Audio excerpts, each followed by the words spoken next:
Hello everyone. So in our previous classes we have learned so many things about the respiratory system, but in this class we are going to learn so many things which has been left, and that is the oxygen depth. So what is the oxygen depth? Oxygen depth is the amount of extra oxygen required by muscle tissue during recovery from vigorous exercise. Means if you are doing some kind of exercise, then your muscle tissue need some kind of recovery, and that time we need some extra oxygen, that is called the oxygen depth.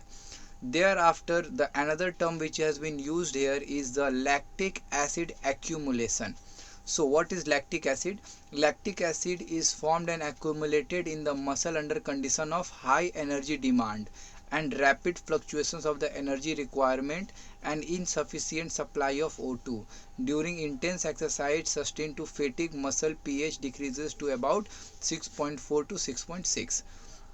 Means lactic acid is the thing which has been formed if you are doing a very high level or intensity of exercise in which you are doing some heavy workouts and you need a lot of energy, but you are not having the sufficient supply of oxygen inside you. At that time the lactic acid will start to accumulate your place. That's why it is very important to breathe while working out or while exercise. Thereafter, the another thing is the second wind. So second wind is a phenomena in distance running such as marathons or roads or running, as well as other sports, whereby an athlete who is out of the breath and too tired to continue suddenly finds the strength to press on at top performance with less exertion. The feeling may be similar to that of runner's high, the most obvious difference being between that the runner's high occurs after the race is over.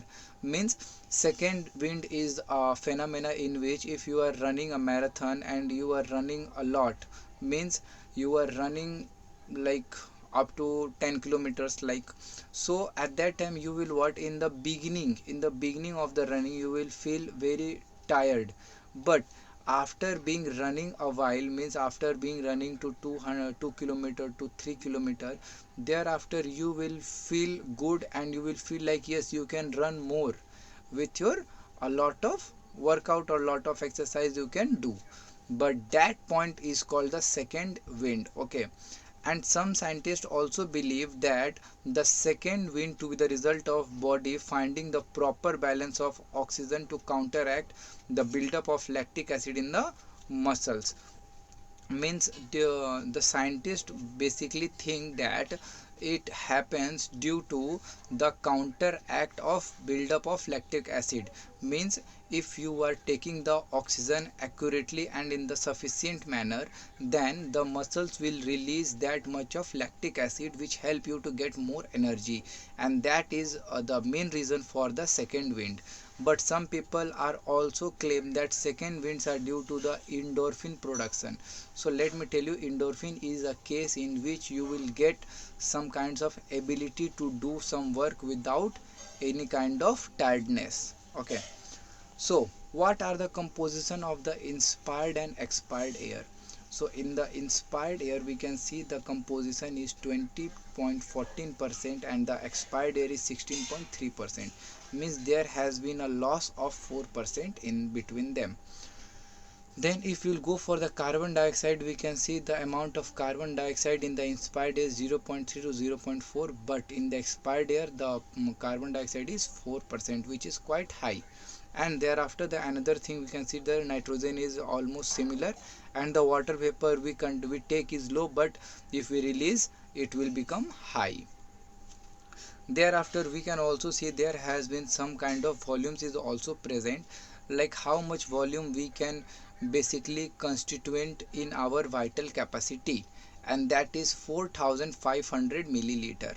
But in the 4500 milliliter we have so much thing, that is the tidal volume, inspiratory reserve volume, expiratory reserve volume, residual air, vital capacity, and total lungs capacity. So all these things are the capacity which collect the oxygen inside our body and helps to begin or give out a lot of energy for our workouts or for our exercises. Then What is vital capacity? So vital capacity is the amount of air that lungs can expel after being filled completely. The vital capacity represents the change in volume from completely emptied lungs to the completely filled lungs. Means we can say that the vital capacity is basically, as I had already told you, that the power of consuming of oxygen in the lungs is vital capacity in the simple manner. So if you have a lungs, okay, and those lungs are empty, fully empty, after being emptied, the lungs will start to consume the oxygen inside it. Thereafter, the amount of oxygen it had consumed inside of the lungs after being emptied is called the vital capacity, and we can also increase this capacity by using some kind of exercises. Then the another thing is the tidal volume. So what is the tidal volume? Tidal volume is nothing but basically a vital volume or something.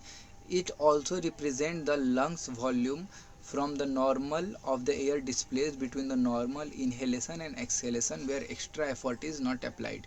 Means if you are not doing any kind of exercise, at that time the level of oxygen or the level of air you have in your lungs is called the tidal volume.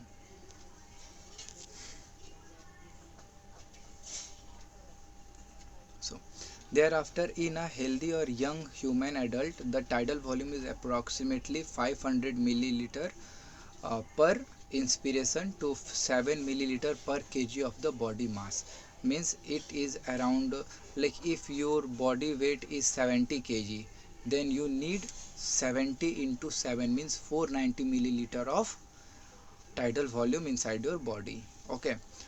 And what is the tidal volume? So tidal volume, I had already told you, it is a major difference between the tidal volume and vital capacity. Means the amount of the lungs, amount of the air present in your lungs while breathing normally and exercising. Okay.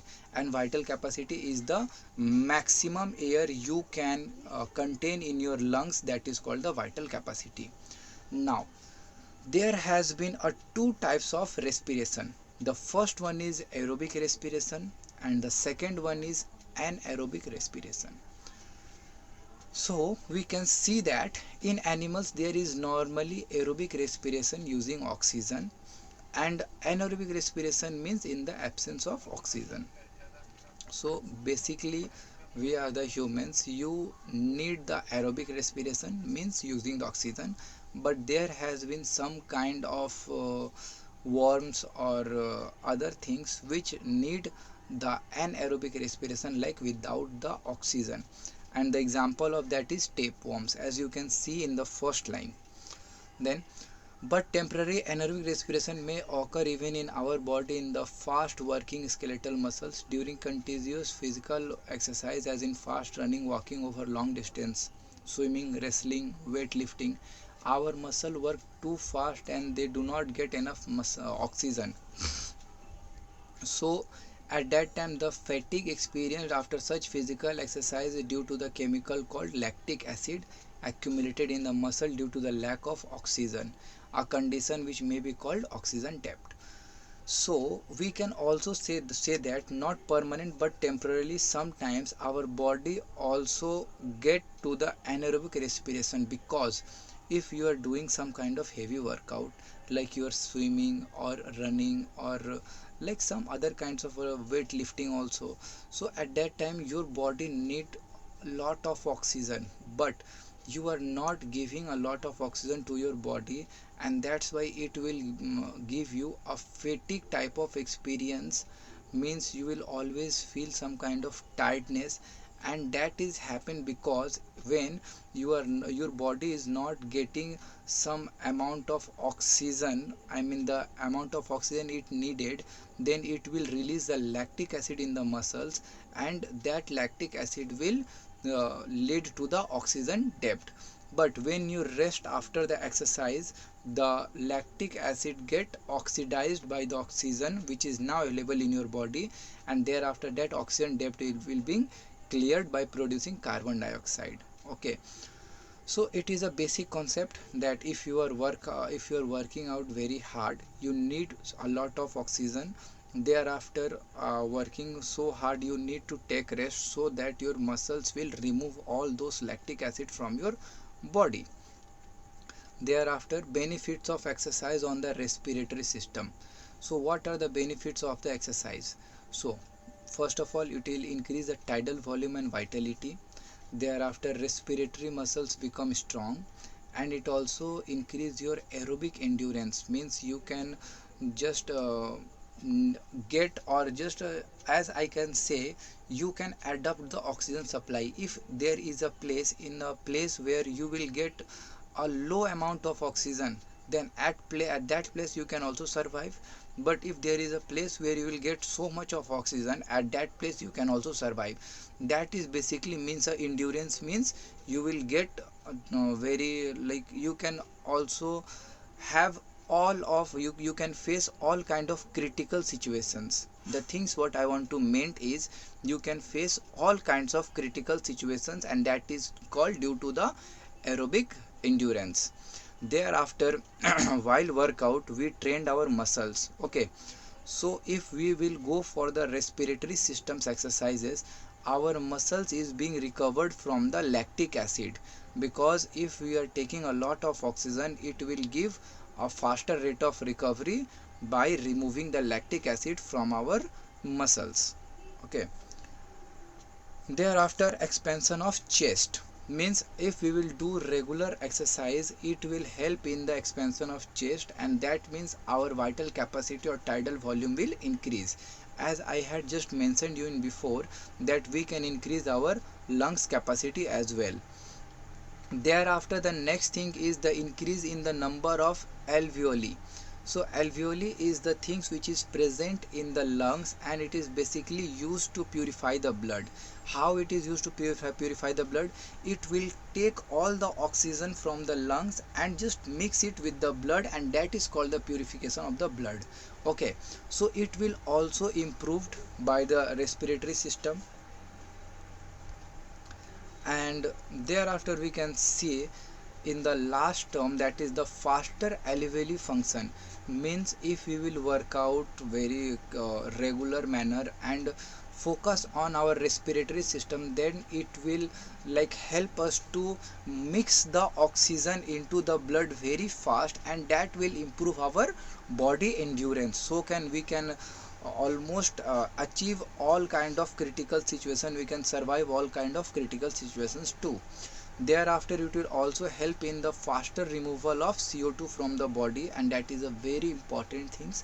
Thereafter, it is also maintain the water balance in the body if we will improve our respiratory system. Okay, so this is the end of the chapter. I'm going to give you the question answer from this chapter in our next class. Okay, thank you.